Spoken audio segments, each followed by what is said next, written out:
The Tombs in the Abbey by Charles Lamb.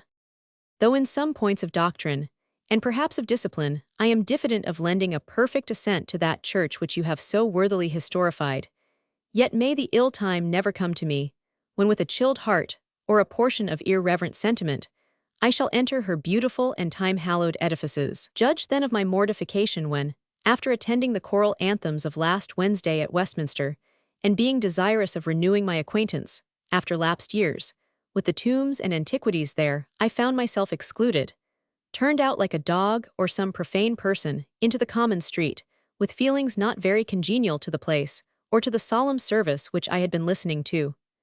It was ajar after that music. You had your education at Westminster, and doubtless among those dim aisles and cloisters, you must have gathered much of that devotional feeling in those young years, on which your purest mind feeds still, and may it feed. The antiquarian spirit, strong in you, and gracefully blending ever with the religious, may have been sown in you among those wrecks of splendid mortality. You owe it to the place of your education. You owe it to your learned fondness for the architecture of your ancestors. You owe it to the venerableness of your ecclesiastical establishment, which is daily lessoned and called in question through these practices, to speak aloud your sense of them, never to desist raising your voice against them, till they be totally done away with and abolished, till the doors of Westminster Abbey be no longer closed against the decent, though low in purse, enthusiast, or blameless devotee, who must commit an injury against his family economy, if he would be indulged with a bare admission within its walls. You owe it to the decencies, which you wish to see maintained in its impressive services, that our cathedral be no longer an object of inspection to the poor at those times only, in which they must rob from their attendance on the worship every minute which they can bestow upon the fabric. In vain the public prints have taken up this subject.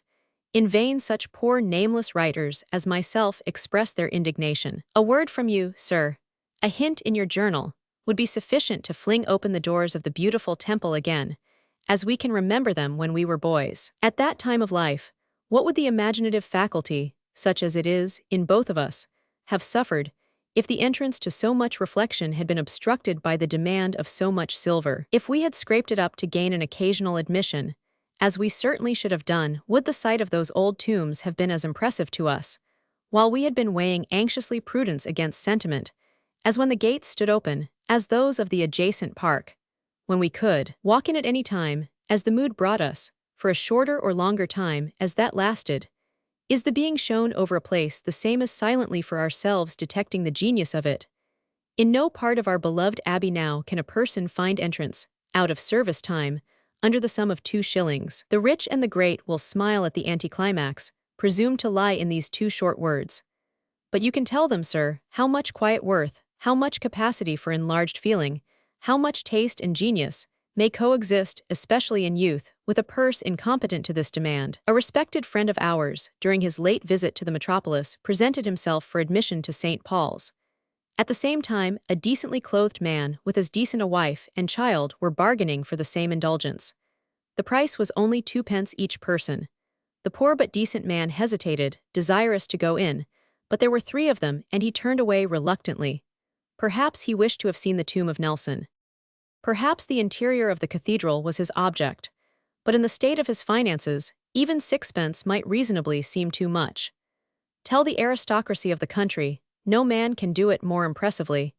Instruct them of what value these insignificant pieces of money, these minims to their sight, may be to their humbler brethren. Shame these sellers out of the temple. Stifle not the suggestions of your better nature with the pretext that an indiscriminate admission would expose the tombs to violation. Remember your boy days. Did you ever see or hear of a mob in the abbey while it was free to all? Do the rabble come there or trouble their heads about such speculations? It is all that you can do to drive them into your churches. They do not voluntarily offer themselves. They have, alas, no passion for antiquities, for tomb of king or prelate, sage or poet. If they had, they would be no longer the rabble.